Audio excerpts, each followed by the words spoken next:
Hello and welcome back to the Blackfoot Book Club for a special edition and for a reading which I hope I can give a modicum of justice to my own written word. This would have made the heart of a grand old lady sing with purest joy. Los Blancos Liverpool beaten at their own game. Manchester United 2, Liverpool 1. Rarely in recent times have I had to form any sign of a coherent sentence on the Reds' demise against their old foes from down the East Lancs Road in the Northwest Derby that rules them all. Alas, all good things must come to an end, and Jurgen Klopp's threadbare and toothless team can have no complaints whatsoever as to this evening's defeat. In truth, the All-Whites from Liverpool only played in earnest for the final 10 minutes of each half, with Roberto Firmino as good as anyone in the first half as he hurried and scurried for loose balls and opportunities to start play from the false 9 position. Harvey Elliott grew into the game as the first half wore on, but the concession of the second goal so early in the second half stopped anything resembling a fight back, and it wasn't until the final 10 minutes and with the addition of Fábio Carvalho from the substitutes bench that the all-white Reds finally started playing again. Mo Salah's scrambled goal on 81 minutes gave the visitors hope, as well as a 4 to 5 minute spell of intense pressure, but, like the remainder of the match as a whole, they never really threatened to score again. Yes, James Milner's header was scrambled away from the goal line fortuitously as Bruno Fernandes and Lisandro Martinez conspired to spare each other's blushes, but this was both a half chance and the only real chance created by Liverpool in the first half. The second half?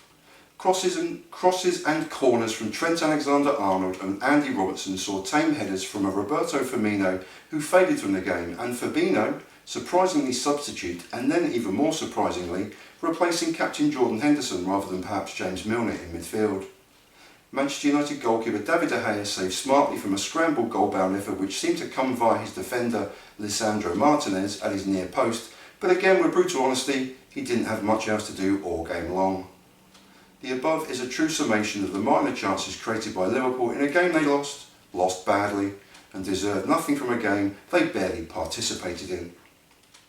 If David De Gea had a surprisingly light evening, Liverpool's Alisson Becker had a far busier night between the sticks, and if it wasn't for the far post of his goal frame or his brilliantly athletic one-handed save from a goal-bound free kick from Christian Eriksen, his team could have gone into half-time in a far deeper deficit than the slender 1-0 advantage to their hosts and historic foes.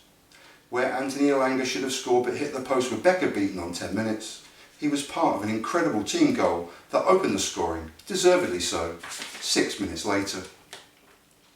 The 1-2 or war pass between Christian Eriksen and Anthony Elanga that set up the coolly taken goal by Jadon Sancho was exquisite enough, but don't discount the cycling of the ball, attacking, retreating, ball retention, and then the precision strike of the 1-2 that led to a great team goal.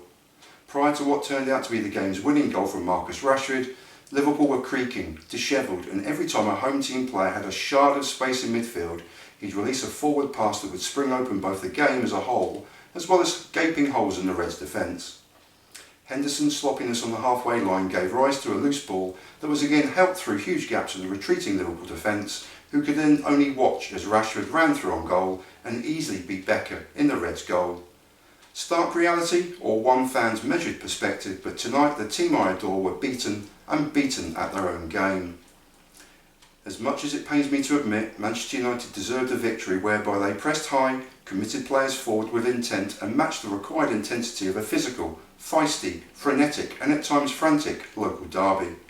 The opening 35 minutes of the game was testament to this. The hosts were quicker, sharper and brighter with an intent to play the game in Liverpool's half of the field and with intensity and quick forward passes that sugared the defence time and time again.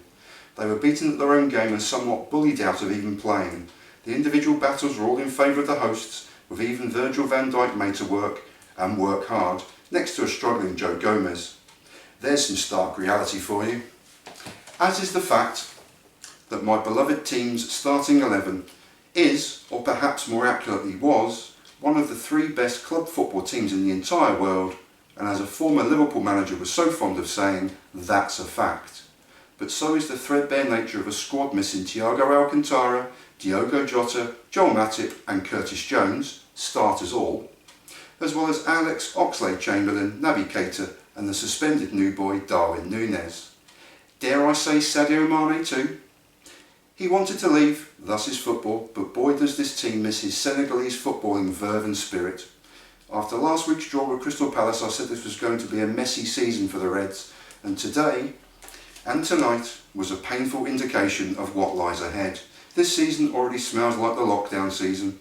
Let's just hope the Reds don't need Alisson Becker to score a dramatic goal on the last day of the season. No panic, but there's problems ahead. Face facts. Over to you, Jürgen. Now I'm going to wash my mouth out with soap and water and howl at a full moon. Almost, eh? Almost. That was from Maureen, my dear old mum, my dear old Manchester United supporting mum, who raised a devoted Red of the Liverpool faith. God bless you, mum. I'll leave you at peace and in solidarity, and thanks for watching.